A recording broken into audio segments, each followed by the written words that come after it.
سلام، امیدوارم حالتون خوب باشه. پرستو موسوی هستم، مدرس و تحلیلگر بازارهای مالی با سبک پرایس اکشن الفونسو. امروز میخوایم یه سری از ارج و ترسا و کریپتو رو با هم دیگه بر طبق سبک پرایس اکشن الفونسو بررسی کنیم و تحلیل کنیم. خب بریم و ببینیم از بیت کوین شروع کنیم. بیت کوین در هفتگی همطور که میبینید سعودی هستش. اینجا ما یه اول تایم های داریم که امتیاز خیلی بالایی نداره به دلیل اینکه بیسش تک کندله، دیپارچرش یه دونه ERC بیشتر نداره و ارایوالی که داره برمیگرده ارایوال خیلی قوی بوده، پس نمیتونیم ستم فورگت کنیم.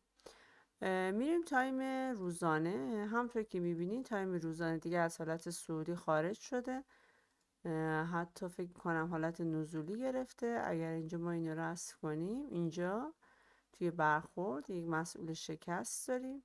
این مسئول شکست اینجا این حذف میشه و یک در واقع سوپلای روزانه به وجود میاره که بهش واکنش هم داده، تست شده و داشتیم. پس اینجا ما دیگه نزولی هستیم.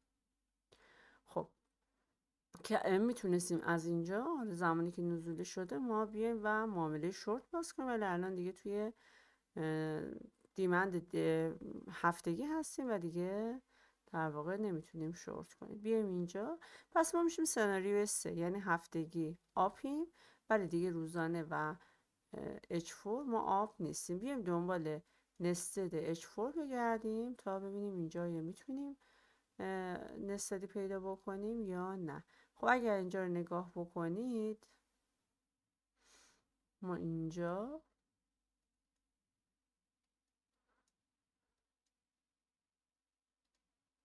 یک شکست خط روند داریم که این شکست خط روند منجر به ایجاد یک سوپلای شده و این سوپلای اینجا حذف شده و یک دیمندی رو به وجود آورده. پس کاری که میکنیم در بیت کوین، اولا یک ورلانگ اینجا میذاریم، باید بیاد بهش بخوره، به خاطر اینکه با اینکه اینجا این خیلی دیمند خوبیه، ولی چون دیمند هفتگی که قوی تر از این هستش، دیمند امتیاز بالایی نیست، منتظر یک BNZ یا تاییدیه میگردیم. کار دیگه که من میکنم اینه که بیام یه خط روند رو تو H4 بکشم، یه آلارم بذارم و ببینم آیا اینجا این رو میشکنه یا نه. حواسم باشه. و همطور که میبینید اینجا هم یک سوپلایی داریم که اگر این سوپلای شکسته بشه دیگه روند برگشت. خب پس در مورد بیت کوین منتظر تاییدیه هستیم تا وارد معامله بشیم. بریم اونس. خب توی اونس بریم توی دیلی ببینیم چه اتفاقی افتاده. خب همونطور که میبینید اگه ما تو هفتگی رو نگاه بکنیم، یه مقدار دیگه حرکات کنتر شده نسبت به اینجاها و شما دیگه دارید میبینید توی هفتگی ما اینجا هی بالا و پایین داریم و دیگه اون قدرت قبل رو نداریم. حالا داره استراحت میکنه یا داره میخواد برگرده، ولی فعلا در واقع تو هفتگی اینجا زور و جونی که اینجاها داشت رو ما اینجا نمیبینیم. خب بریم ببینیم و ما توی اول تایم های هم هستیم دیگه. اینجا اول تایم های هفتگی هستیم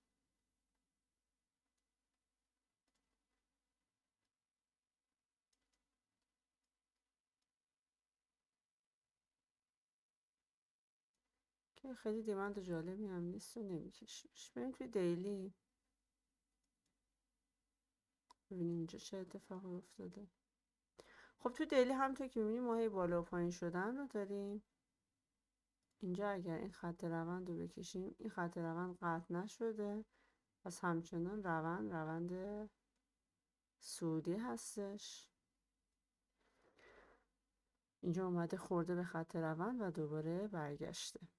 خب بریم تایم های خط روندهای دیگر رو بکشیم تا سوپلای و دیمند رو تو این ناحیه مشخص کنیم. اینجا یه خط روند داریم که خط روند اینجا شکسته شده، اینجا یک مسئول شکست داریم چون توی این کندل شکسته شده. این مسئول شکست سوپلای اینجا حذف میشه و یک دیمندی رو اینجا به وجود میاره. این دیمند مجددا توسط این کندل حذف میشه و اگر بریم بالا میشه اینجا. این دوباره حذف میشه توسط این کندل و اینجا ما توی دیلی یه دونه در واقع دیمند داریم. اینو بگیریم بهتر.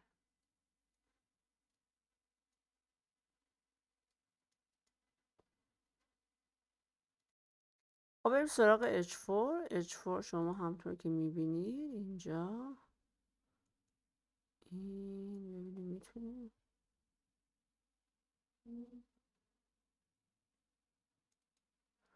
خب اینجا کندل ها قطع نشده به این وصل شده و اینجا ما یک سوپلایی داریم. این سوپلای اینجا حذف میشه و یه دیمند H4 رو داریم. همچنان ما سودی هستیم یعنی هیچ در واقع نزولی نداریم. بریم H1 هم اینجا ما یک دیمندی رو داریم شکست خط روند و اینجا دیمندی رو داریم. خب پس ما تو دیلی آف هستیم.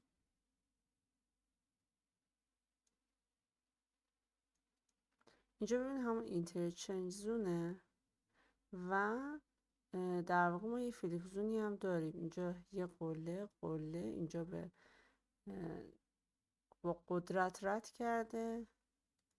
بیایم اینجا یعنی اینجا هم کاملا شما داریم میبینید اینو و یه فلیپ زونی هم داریم.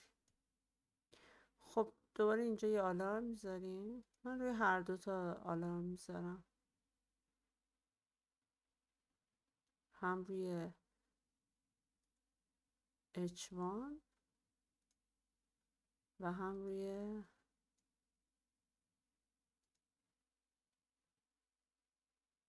H4. خب بیسش خیلی خوب و تر و تمیزیه.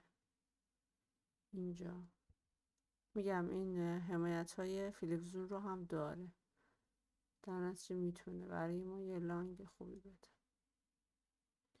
خب بریم سراغ نقره. تو نقره هفتگی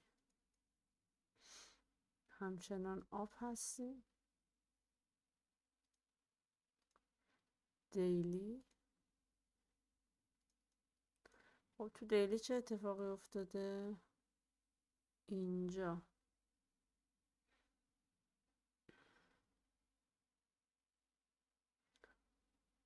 خب اینجا ما یکی، اینم دوتا.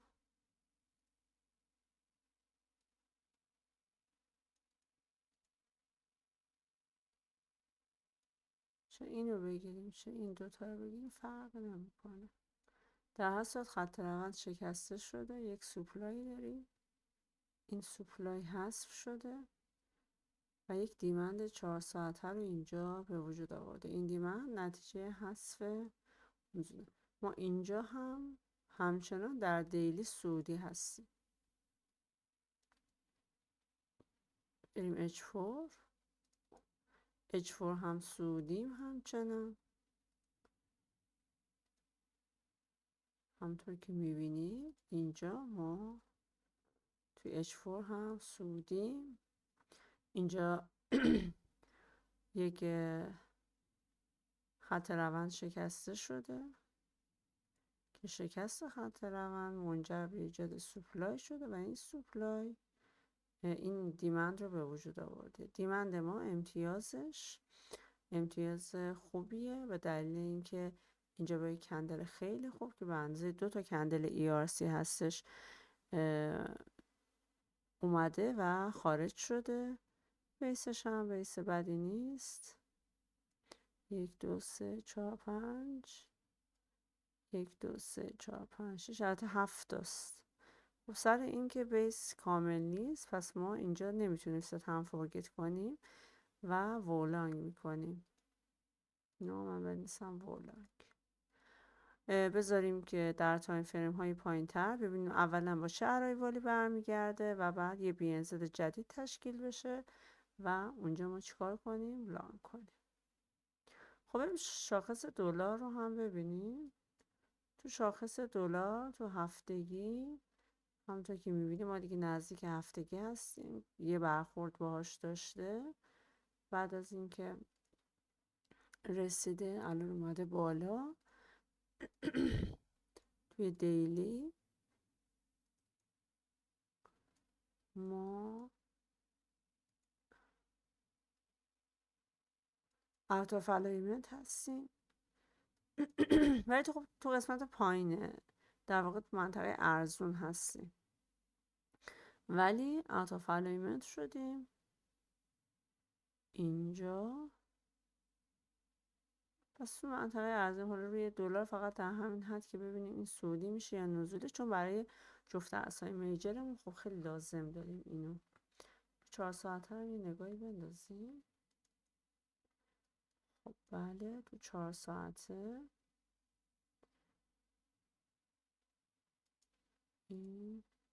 اینجا یه خط روند داریم ما. خط روند اینجا شکسته شده، یک سوپلای اینجا تشکیل داده، سوپلای بهش واکنش داده، یک بار قیمت رو برگردونده. دوباره اینجا هم همینطور یه خط روند شکسته شده و شکست خط روند منجر به ایجاد یک سوپلای شده.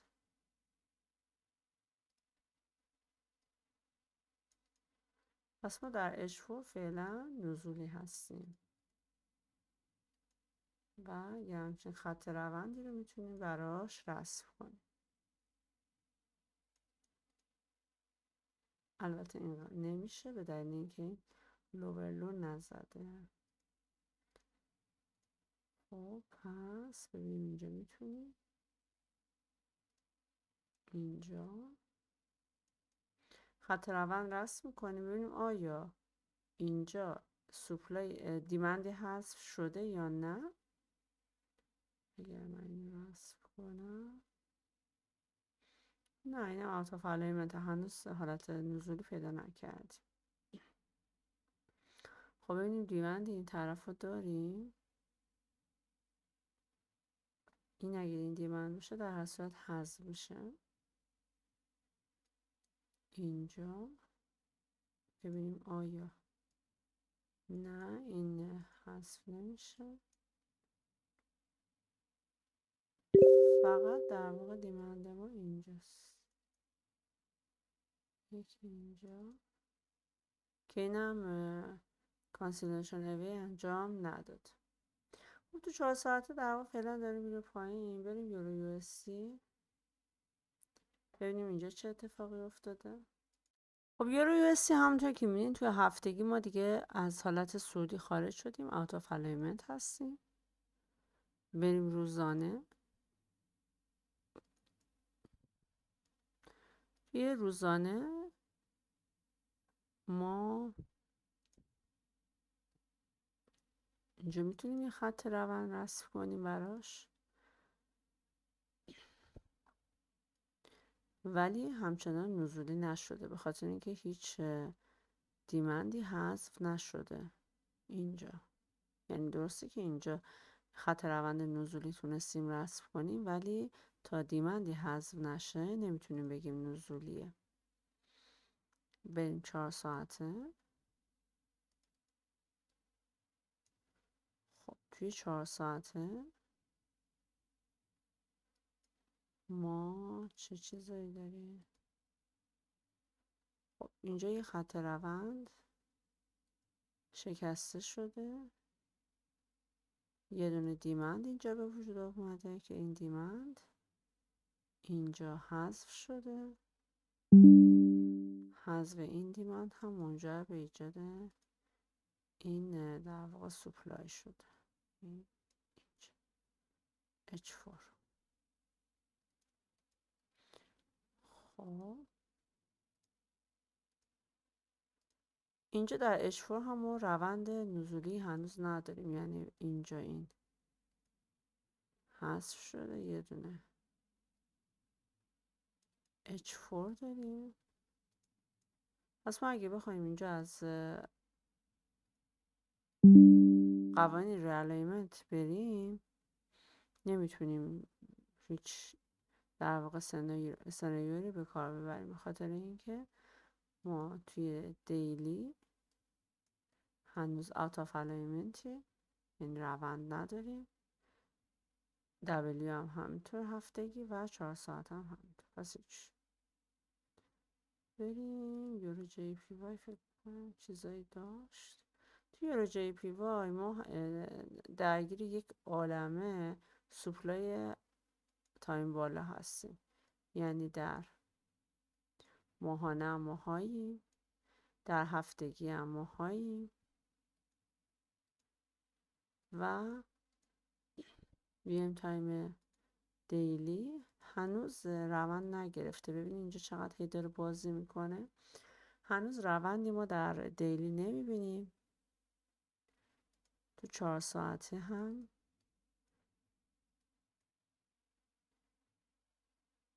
اینجا یه خط روند شکسته شده، یک سوپلای 4 ساعته به وجود اومده H4، ولی این هم هنوز هیچ روندی نداره. پس منتظر میمونیم تا روند بگیریم. خب توی NZDCHF ما در هفتگی داون ترند هستیم. بیایم روزانه هم داون ترندی. اینجا شما میبینید این حذف شده و یک سپلای رو به وجود آورده. اینجا این برای ما میتونه یک شورتی رو بده و میتونید اینجا یه آلارم بزنید که من آلارمشو گذاشتم. دیگه ما اینجا چون در H4 از داون ترند خارج میشه کاری نداریم، با این بریم توی 1 ساعته و دنبال یک نستد بگردیم. از این نستد ها میتونید بعد از اینکه آلارماتون اینجا فعال شد ببینید اینجا چه اتفاقی افتاد و اونجا بریم نستد ها رو بذاریم. نستد جالبی اینجا نمیبینم. پس فعلا آلارم میذاریم اینجا. اینجا هم یک فیلیپ زونی من دارم میبینم، یعنی اینجا یک فیلیپ زون و یک اینترچنج زون دارم میبینم، یعنی اینجا میتونه برای ما یه فیلیپ زون داشته باشه به دلیل اینکه اینجا هم یک بیسی رو داره. این هم من یک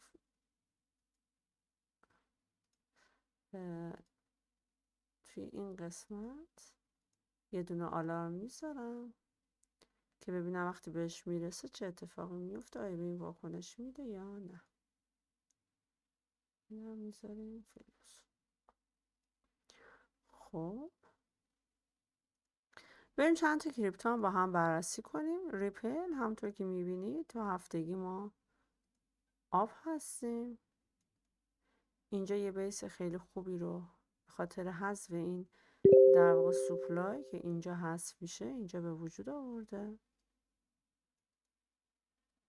این هفتگی یه دیمند خیلی خوبیه. بریم ببینیم تو دیلی چجوریه. تو دیلی وقتی برگرده اینجا دیگه حالت سودی نداره، پس ما همینو در نظر میگیریم، یه آلارم میزنیم تا بهش برسه، بعد بریم روی نستهاش و لانگ کنیم.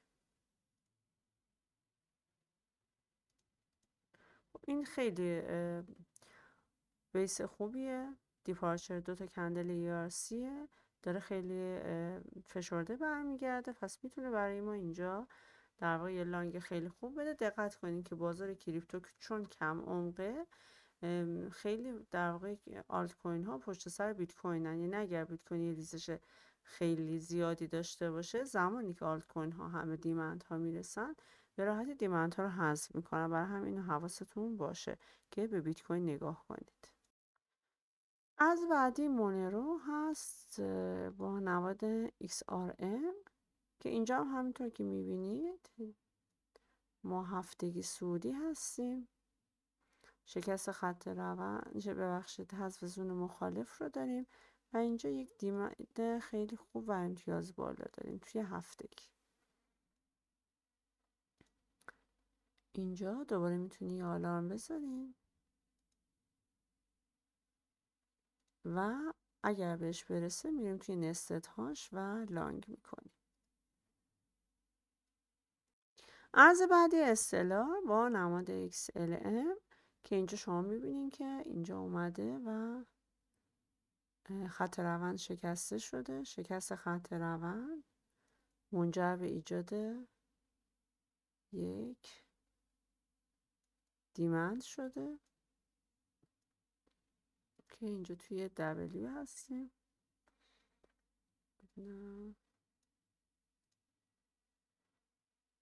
دیمند خیلی خوبیه ولی یه بار تست شده، برای همین حواستون باشه که خب اینجا امکان داره که در واقع بازی کنه. برای همین ما اینجا باز آلارم میذاریم تا بهش برسه، اونجا بررسی کنیم ببینیم به چه شکل هست، ولی خب دیپارچر خیلی خوبی داشته. جفت ارز بعدی اوه هستش. اینجا شما میبینید که یک در تایم فریم هفتگی ما آپی همچنان همونطور که میبینید. بریم تایم فریم روزانه. تو تایم فریم روزانه ما اینجا حذف زون مخالف رو داریم و تونسته اینجا یک دیمندی رو تشکیل بده. این دیمند تک کندل امتیاز خیلی بالایی نداره. اینجا یه ERC داریم ولی اینجا یه فیل ERCه. برای همین اینجا وقتی میایم بریم اول تایم پایین تر ببینیم نستد خوبی داره.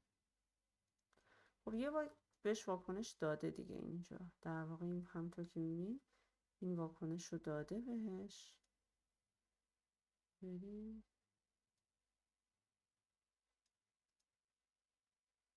دیمند جالبی پیدا نمی کنیم. اگر دوباره برگشت و واکنش داد ما میتونیم ورلانگ کنیم، یعنی در واقع تایم فریم های پایین تر بریم و یک ورلانگ رو انجام بدیم.